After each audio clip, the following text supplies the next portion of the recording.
ಎಲ್ಲರಿಗೂ ಸ್ವಾಗತ. ಈ ದಿನ ನಾವು ತಲ್ಲಣಸದಿರು ಕಂಡ್ಯ ತಾಳು ಮನವೇ ಕನಕದಾಸರು ಬರೆದಂತಹ ಈ ಪದ್ಯದ ಬಗ್ಗೆ ತಿಳ್ಕೊಳ್ಳೋಣ. ಪದ್ಯ ಅನ್ನೋದಕ್ಕಿಂತ ಕನಕದಾಸರು ಬರೆದಂತಹ ಎಲ್ಲ ಪದ್ಯಗಳಿಗೆ ಕೀರ್ತನೆ ಅಂತ ಹೇಳೋದುಂಟು. ಇಲ್ಲಿ ಏನು ಈ ಕೀರ್ತನೆ ಅಥವಾ ಈ ಪದ್ಯ ಹೇಳುತ್ತೆ ಅಂದರೆ, ಸಮಸ್ಯೆಗಳು ಜೀವನದಲ್ಲಿ ಸಹಜವಾಗೇ ಇರುತ್ತೆ. ಮನುಷ್ಯ ಅಂದಮೇಲೆ ಸುಖದ ಜೊತೆ ದುಃಖ ಖಂಡಿತ ಇದ್ದೇ ಇರುತ್ತೆ. ಯಾಕಂದರೆ ನಾವು ಸುಖ ಅಂತ ಹೇಳಬೇಕಂದ್ರೆ ದುಃಖದ ಅರಿವು ಇದ್ದರೆ ಮಾತ್ರ ಅದು ಸುಖ ಅಂತ ಗೊತ್ತಾಗುತ್ತೆ ಅಲ್ವಾ. ಹಾಗೆ ಸಮಸ್ಯೆಗಳು ಇದ್ದೇ ಇರುತ್ತೆ, ಯಾವುದಕ್ಕೂ ತುಂಬ ಆತಂಕ ಒಳಗಾಗಬಾರ್ದು. ಹಾಗೆ ಸಮಸ್ಯೆಗೆ ಒಂದು ಉತ್ತರ ಇದ್ದೇ ಇರುತ್ತೆ. ಈ ಸಂಕೀರ್ಣ ಬದುಕಿನಲ್ಲಿ ಅಂದರೆ ಅತ್ಯಂತ ಸೂಕ್ಷ್ಮವಾದಂತಹ ಅತ್ಯಂತ ನಿಗೂಢವಾದಂತಹ ಈ ಬದುಕಿನಲ್ಲಿ ತಾಳ್ಮೆ ಅನ್ನೋದು, ಪೇಷನ್ಸ್ ಅನ್ನೋದು ತುಂಬ ಮುಖ್ಯ. ಪ್ರತಿ ಕ್ಷಣ ಕೂಡ ನಾವು ಜೀವನದಲ್ಲಿ ಸಂತೋಷದಿಂದ ಕಳೆಯೋಕ್ಕೆ ಇರೋದು ಹೊರತು ಆತಂಕ ಪಡೋದಕ್ಕಲ್ಲ. ಸರಳ ಜೀವನ, ಸಂತೋಷ ಜೀವನವನ್ನು ನಾವು ನಡೆಸಬೇಕಾಗಿರೋದು ನಮ್ಮ ಕರ್ತವ್ಯ. ಜಗತ್ತಿನ ಚರಾಚರಗಳ ಬದುಕು ಅಂದರೆ ಹುಟ್ಟಿದಂತಹ ಒಂದು ಕ್ರಿಮಿ ಕೀಟದಿಂದ ಹಿಡಿದು ಮನುಷ್ಯನವರೆಗೂ ಕೂಡ ಇದು ಅನ್ವಯ ಆಗುತ್ತೆ. ಹೇಗೆ ಬಾಳಬೇಕು, ನಾವು ನೆಮ್ಮದಿಯಿಂದ, ಶಾಂತಿಯಿಂದ, ಸುಖದಿಂದ ಇರಬೇಕು, ಆತಂಕಗಳನ್ನು ಹೇಗೆ ಹೋಗಲಾಡಿಸ್ಕೋಬೇಕು ಅಂತ ಇಲ್ಲಿ ಹೇಳ್ತಾ ಇದ್ದಾರೆ. ಇಲ್ಲಿ ಮನವೇ ಅಂದರೆ ತಾಳು ಮನವೇ, ಮನಸ್ಸಿಗೆ ಹೇಳುವಂಥದ್ದು. ಯಾಕಂದರೆ ದುಃಖಗಳು ಎರಡು ರೀತಿಯಾಗಿ ಬರುತ್ತೆ. ಒಂದು ಶಾರೀರಿಕ ರೋಗದಿಂದ ಬಂದಂತಹ ಶರೀರಕ್ಕೆ ಬರುವಂಥ ದುಃಖಗಳು, ಇನ್ನು ಮನಸ್ಸಿನ ಕಳಮಳ. ಇಲ್ಲಿ ಇವರು ಹೇಳ್ತಾ ಇರೋದು ತಲ್ಲಣಿಸಿದಿರು ಅಂದರೆ ತಳಮಳಗೊಳ್ಳದಿರು, ಕಂಡ್ಯ ನೋಡಿದೆಯಾ, ತಾಳು ಮನವೇ, ನೀನು ಅಷ್ಟೊಂದು ಕಷ್ಟಪಡಬೇಡ ಮನಸ್ಸೇ, ಸ್ವಲ್ಪ ತಾಳು ಯೋಚನೆ ಮಾಡು, ಸಮಾಧಾನವಾಗಿರು. ಮನವೇ ಅಂದರೆ ಮನಸ್ಸಿಗೆ ಹೇಳ್ತಾ ಇದ್ದಾರೆ. ನಾವೆಲ್ಲರೂ ನಮ್ಮ ಮನಸ್ಸಿಗೆ ಹೇಳ್ಕೊಳ್ಳುವಂಥ ಮಾತುಗಳು, ಎಲ್ಲರ ಮನಸ್ಸಿಗೂ ಹೇಳುವಂಥ ಮಾತುಗಳು. ಯಾರಿಗೆ ಆತಂಕ ಎಲ್ಲರಿಗೂ ಆಗುತ್ತೆ, ಯಾರಿಗೆ ಅನ್ನೋದಕ್ಕಿಂತ ಎಲ್ಲರಿಗೂ ಆತಂಕ ದುಃಖ ಇರೋದ್ರಿಂದ ಹೇಗೆ ನಾವು ಮನಸ್ಸನ್ನು ಒಂದು ಹದ್ದುಬಸ್ತಿಯಲ್ಲಿ ಇಟ್ಕೋಬೇಕು ಅನ್ನೋದನ್ನು ಇಲ್ಲಿ ಕನಕದಾಸರು ಅವರ ಕೀರ್ತನೆಯಲ್ಲಿ ಹೇಳಿದ್ದಾರೆ. ಇದನ್ನು ಓದಿ ಅರ್ಥನ ತಿಳ್ಕೊಳ್ಳೋಣ. ತಲ್ಲಣಿಸದಿರು ಕಂಡ್ಯ ತಾಳು ಮನವೇ, ಎಲ್ಲರನ್ನು ಸಲಹುವನು ಇದಕ್ಕೆ ಸಂಶಯವಿಲ್ಲ. ಅಂದರೆ ನೀನು ತಳಮಳ ಪಟ್ಕೋಬೇಡ, ಆತಂಕ ಪಟ್ಕೋಬೇಡ, ಸಂಶಯ ಬೇಡ, ಸಮಾಧಾನವಾಗಿರು. ತಾಳು ಮನವೇ, ಎಲ್ಲರನ್ನು ಸಲಹುವನು ಇದಕ್ಕೆ ಸಂಶಯವಿಲ್ಲ. ಎಲ್ಲರನ್ನ ಸಲಹುವುದು ಅಂದರೆ ನೋಡ್ಕೊಳ್ಳೋದು, ಬೇಕು ಬೇಡಗಳನ್ನು ನೋಡ್ಕೊಳ್ಳೋರು ಒಬ್ರು ಇದ್ದಾರೆ. ಯಾರು? ದೇವರು. ಹಾಗಾಗಿ ಇದಕ್ಕೆ ಸಂಶಯವಿಲ್ಲ. ಸಂಶಯ ಅಂದರೆ ಇದರಲ್ಲಿ ನಾವು ಸಂಶಯ ಪಡೋವಂಥ ಒಂದು ಮಾತೇ ಇಲ್ಲ. ಎಲ್ಲರನ್ನು ಸಲಹುವನು ಆ ಭಗವಂತ ಇದ್ದಾನೆ. ನೀನು ಮನಸ್ಸೇ ತಳಮಳಗೊಳ್ಬೇಡ, ಇದರಲ್ಲಿ ಸಂಶಯವೇ ಇಲ್ಲ. ಅಂದರೆ ಸಂಶಯ ಅಂದರೆ ಡೌಟೇ ಇಲ್ಲ, 100% ಕ್ಲಾರಿಟಿ ಇದೆ. ಮೇಲೆ ದೇವರು ನಮ್ಮನ್ನು ಸಲಹೋರು ಒಬ್ರು ಇದ್ದಾರೆ, ಒಂದು ಶಕ್ತಿ ಇದೆ. ಆ ಶಕ್ತಿ ನಮ್ಮನ್ನೆಲ್ಲ ಕಾಪಾಡ್ತಾ ಇದೆ. ನೀನು ತಾಳ್ಮೆಯಿಂದ ಇರುವಂಥ ಮನಸ್ಸಿಗೆ ಒಂದು ಕಾನ್ಫಿಡೆನ್ಸ್ ತುಂಬಂಥ ಮಾತುಗಳು. ಸಂಶಯ ಏನು ಪಡಬೇಡ, ನೀನು ಆರಾಮಾಗಿರು. ಅದಕ್ಕೆ ಉದಾಹರಣೆ ಕೊಡದೇ ಇದ್ದರೆ ನಮ್ಮ ಮನಸ್ಸು ನಂಬಲ್ಲ ಅಲ್ವಾ. ಯಾರೋ ಒಬ್ರು ಕಾಪಾಡ್ತಾರೆ, ಸುಮ್ಮನೆ ಇರೋ ಅಂದರೆ ಇರೋಕ್ಕಾಗಲ್ಲ. ಈಗ ಉದಾಹರಣೆಗಳ ಮೂಲಕ ಮನಸ್ಸಿಗೆ ಇನ್ನೂ ಗಟ್ಟಿಯಾಗಿ ಕಾನ್ಫಿಡೆನ್ಸ್ನ ತುಂಬೋ ಕೆಲಸ ಈ ಮುಂದಿನ ಒಂದು ಸಾಲುಗಳಲ್ಲಿದೆ. ಬೆಟ್ಟದ ತುದಿಗಳಲ್ಲಿ ಹುಟ್ಟಿದ ವೃಕ್ಷಕ್ಕೆ ಕಟ್ಟೆಯನ್ನು ಕಟ್ಟಿ ನೀರೆರೆದವರ್ಯಾರೋ, ಪುಟ್ಟಿಸಿದ ಸ್ವಾಮಿ ತಾ ಹೊಣೆಗಾರನಾಗಿರಲು ಗಟ್ಟಿಯಾಗಿ ಸಲಹುವನು ಇದಕ್ಕೆ ಸಂಶಯವಿಲ್ಲ. ಇಲ್ಲಿ ಹೇಳ್ತಾ ಇದ್ದಾರೆ, ಹೇಗೆ ಒಂದು ದೊಡ್ಡ ಬೆಟ್ಟ ಇರುತ್ತೆ, ಅಲ್ಲಿ ತುದಿಗೆ ಒಂದು ವೃಕ್ಷ ನೋಡ್ತಿರ್ತೀವಿ, ಎಷ್ಟು ದೊಡ್ಡದಾಗಿ, ಎಷ್ಟು ಫಲವತ್ತಾಗಿ, ಎಷ್ಟು ಚೆನ್ನಾಗಿ ಬೆಳೆದು ನಿಂತಿರುತ್ತೆ. ಆ ಬೆಟ್ಟದ ತುದಿಗೋಗಿ ಅದನ್ನು ಟೇಕ್ ಕೇರ್ ಮಾಡಿದವ್ರು ಯಾರು, ಅದನ್ನು ಸಂರಕ್ಷಣೆ ಮಾಡಿದವ್ರು ಯಾರು, ಅದಕ್ಕೆ ಸರಿಯಾದ ಸಮಯಕ್ಕೆ ನೀರು ಗೊಬ್ಬರ ಎರೆದವ್ರು ಯಾರು ಇರಲ್ಲ. ಬೆಟ್ಟದ ತುದಿಯಲ್ಲಿ ತಾನಾಗೇ ಬೆಳೆದಂತಹ ಒಂದು ವೃಕ್ಷ ಕಟ್ಟೆಯನ್ನು ಕಟ್ಟಿ ನೀರೆರೆದವರು ಯಾರು, ಅದಕ್ಕೆ ಸುತ್ತ ಕಟ್ಟೆ ಕಟ್ಟಿ ಮತ್ತು ಗಾಳಿ ಮಳೆಗೆ ಬೀಳಬಾರ್ದು ಅಂತ ಅದಕ್ಕೊಂದು ಪ್ರೊಟೆಕ್ಷನ್ ಮಾಡಿದವ್ರು ಯಾರು. ಹುಟ್ಟಿಸಿದ ಸ್ವಾಮಿ ತಾ ಹೊಣೆಗಾರನಾಗಿರಲು, ಯಾರು ಹುಟ್ಟಿಸಿದ್ದಾರೆ? ದೇವರು ಅಂದರೆ ಇಲ್ಲಿ ನೇಚರ್, ಜಗತ್ತಿಗೆ ಪ್ರಕೃತಿ ಮಾತೆ ಎಲ್ಲರಿಗೂ ಸಮವಾಗಿ ನೋಡ್ತಾಳೆ.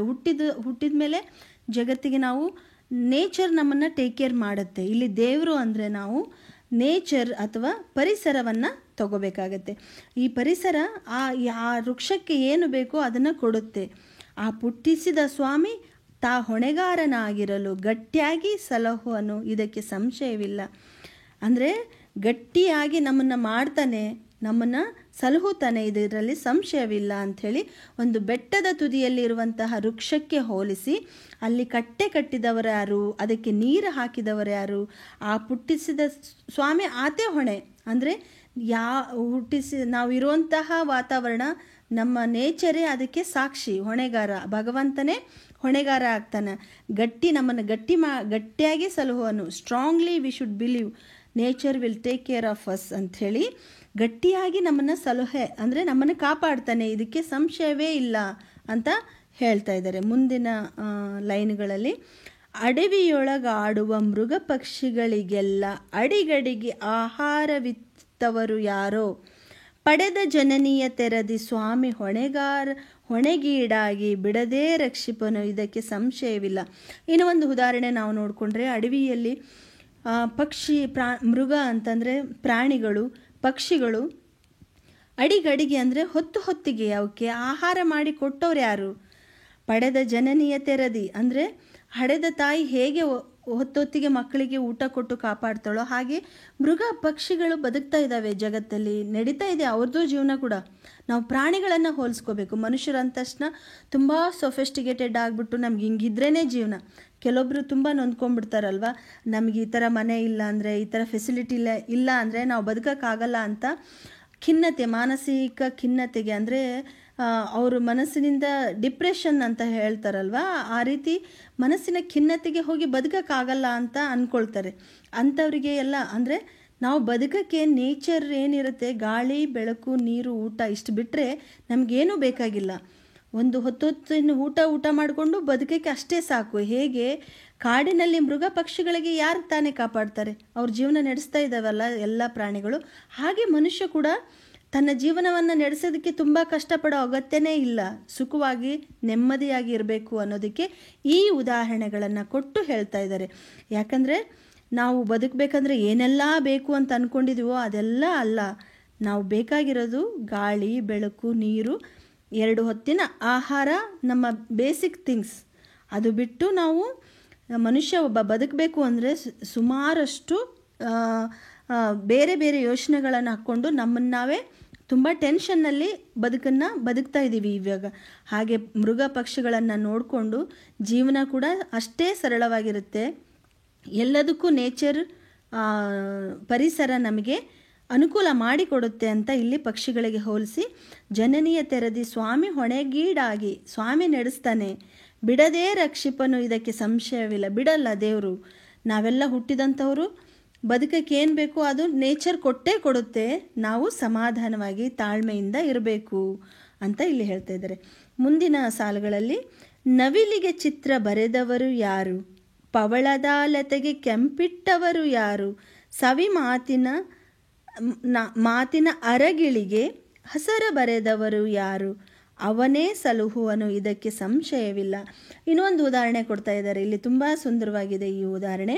ನವಿಲು ಎಷ್ಟು ಚೆನ್ನಾಗಿ ಚಿತ್ರ ಇರುತ್ತೆ, ಅದನ್ನು ಯಾರು ಪ್ಲ್ಯಾನ್ ಮಾಡಿ ಈ ಒಂದು ಬಣ್ಣ ಇಲ್ಲಿ ಬರಬೇಕು ಇಷ್ಟು ಚೆಂದ ಆಗುತ್ತೆ, ಅದು ನೇಚರ್ ಅಲ್ವಾ.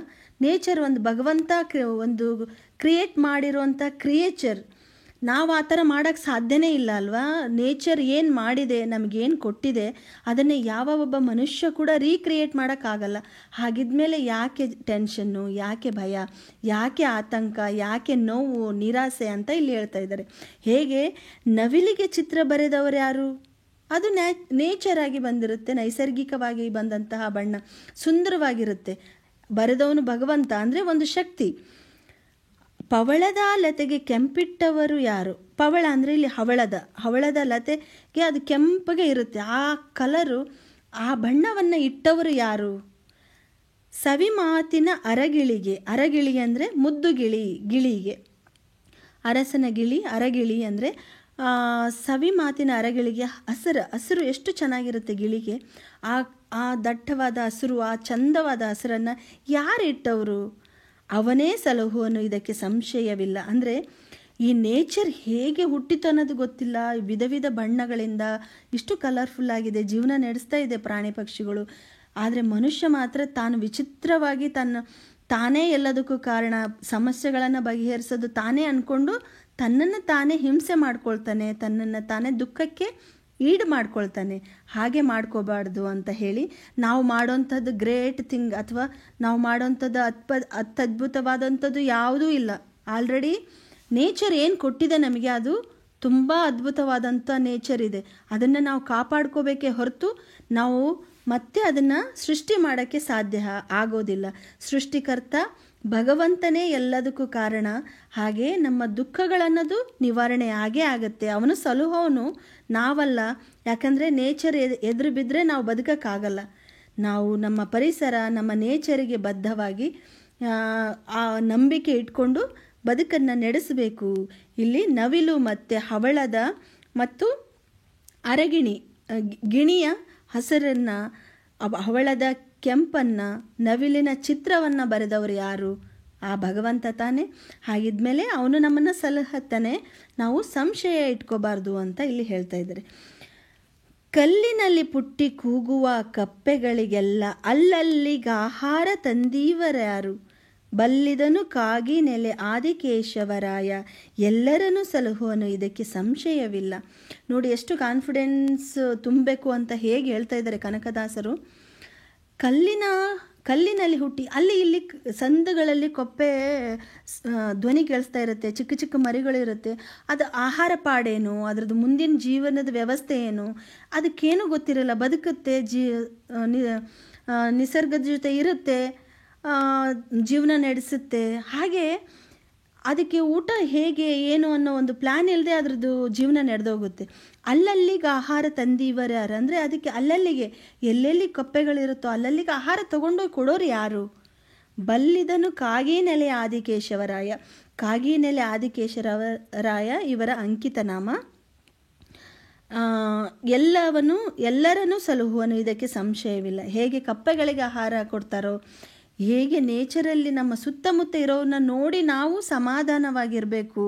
ಅಂದರೆ ನಾವೇನೋ ನಮಗೆ ನಾವೇ ಒಳ್ಳೇದು ಮಾಡ್ಕೊಳ್ತಾ ಇದ್ದೀವಿ, ನಮ್ಮನ್ನು ನಾವೇ ಟೇಕ್ ಕೇರ್ ಮಾಡ್ಕೊಳ್ತಾ ಇದ್ದೀವಿ, ನಮ್ಮನ್ನು ನಾವು ಮುಂದೆ ಫ್ಯೂಚರ್ ಚೆನ್ನಾಗಿರಬೇಕು, ಅದು ಮಾಡಿದರೆ ನಾವು ಚೆನ್ನಾಗಿರ್ತೀವಿ, ಇದು ಮಾಡಿದರೆ ಚೆನ್ನಾಗಿರ್ತೀವಿ ಅಂತ ಗೊಂದಲಗಳಲ್ಲಿ ತುಂಬ ಸಿಕ್ಕಾಕ್ಕೊಂಡು ಜೀವನದಲ್ಲಿ ಒದ್ದಾಡ್ತಾ ಇರ್ತೀವಲ್ಲ, ಅದನ್ನು ಮನಸ್ಸನ್ನು ಸಮಾಧಾನ ಪಡಿಸೋದಕ್ಕೆ ನಮ್ಮ ಸುತ್ತಮುತ್ತ ಇರುವಂಥ ಜೀವಿ ಜಂತುಗಳ ಉದಾಹರಣೆ ಕೊಟ್ಟು, ಗಿಡಗಳ ಬೆಟ್ಟ ಗುಡ್ಡಗಳಲ್ಲಿ ಬೆಳೆದಂತಹ ಗಿಡಗಳು, ಅವರಿಗೆ ಯಾರು ಒಂದು ಸಂರಕ್ಷಣೆ ಮಾಡೋರೇ ಇರಲ್ಲ, ರಕ್ಷಣೆ ಮಾಡೋರೇ ಇರಲ್ಲ, ಆದರೂ ಬೆಳೆಯುತ್ತೆ, ಜೀವನ ನಡೆಸುತ್ತೆ.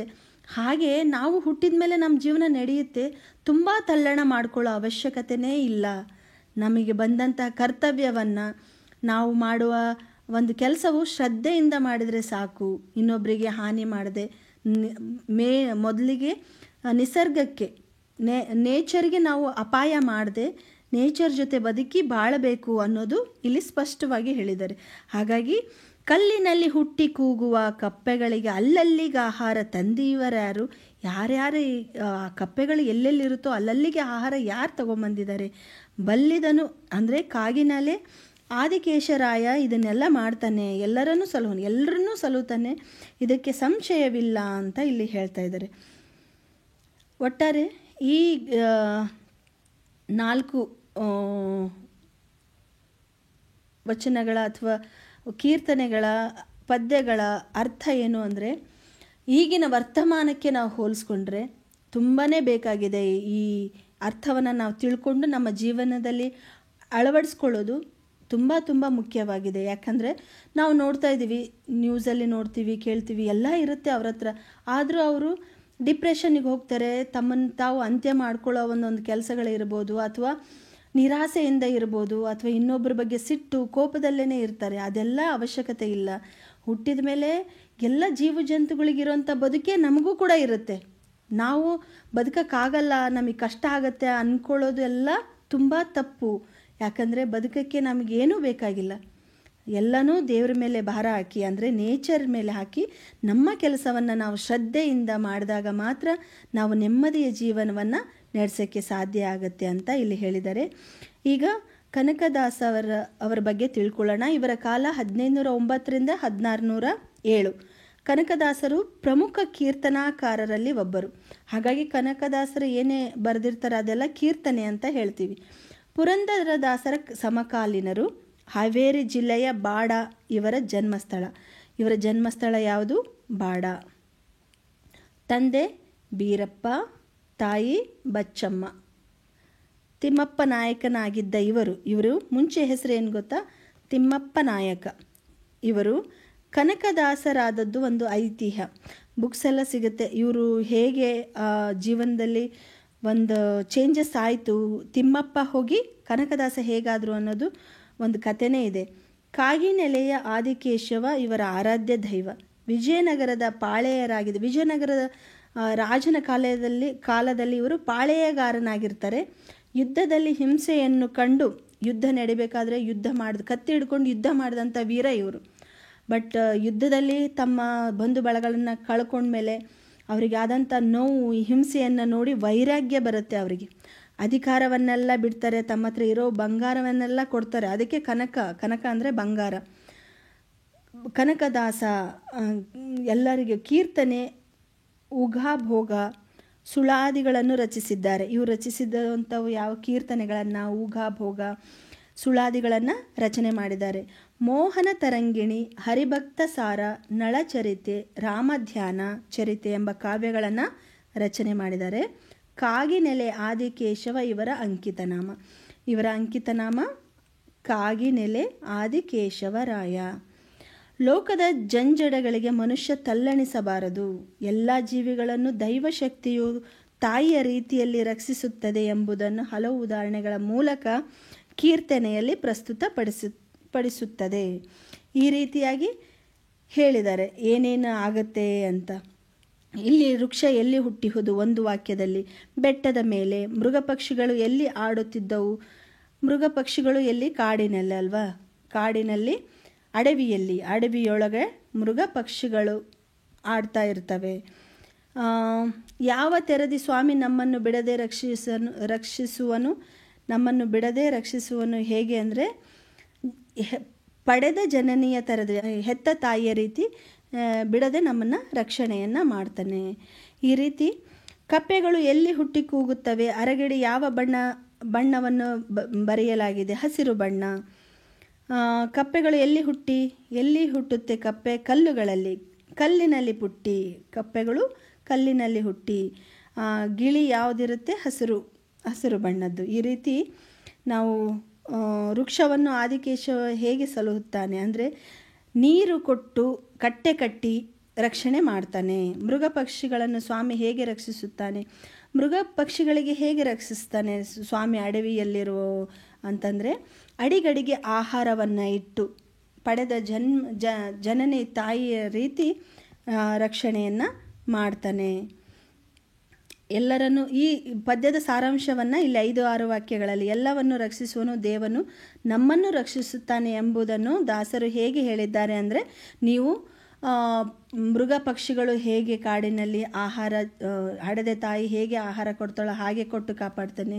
ಬೆಟ್ಟದ ತುದಿ ವೃಕ್ಷವನ್ನು ಕಟ್ಟಿ ನೀರು ಹಾಕಿ ಕಾಪಾಡ್ತಾನೆ. ಕಲ್ಲಿಗಳಲ್ಲಿ ಹುಟ್ಟಿದಂಥ ಕಪ್ಪೆಗಳಿಗೆ ಅಲ್ಲಲ್ಲಿ ಆಹಾರವನ್ನು ಇಡ್ತಾನೆ. ಹಾಗೆ ನವಿಲಿಗೆ ಬಣ್ಣ ಕೊಟ್ಟು, ಗಿಳಿಗೆ ಹಸಿರು ಬಣ್ಣ, ನವಿಲಿಗೆ ಬಣ್ಣವನ್ನು ಕೊಟ್ಟು ಕಾಪಾಡ್ತಾನೆ ದೇವರು ಅನ್ನೋದನ್ನೆಲ್ಲ ಈ ಪದ್ಯದ ಪೂರ್ಣ ಸಾರಾಂಶವನ್ನು ಬರೀಬೇಕು. ತಲ್ಲಣಿಸಿದರು ಮನವೇ ಎನ್ನಲು ಕಾರಣವೇನು? ಯಾಕಂದರೆ ಜಂಜಾಟಗಳಲ್ಲಿ ಒದ್ದಾಡುತ್ತಿರುವ ಮನಸ್ಸನ್ನು ಸಮಾಧಾನ ಪಡಿಸೋದು ಹೇಗೆ ಅಂತ ಇಲ್ಲಿ ಹೇಳ್ತಾ ಇದ್ದಾರೆ. ಇಲ್ಲಿಗೆ ಈ ಪದ್ಯವನ್ನು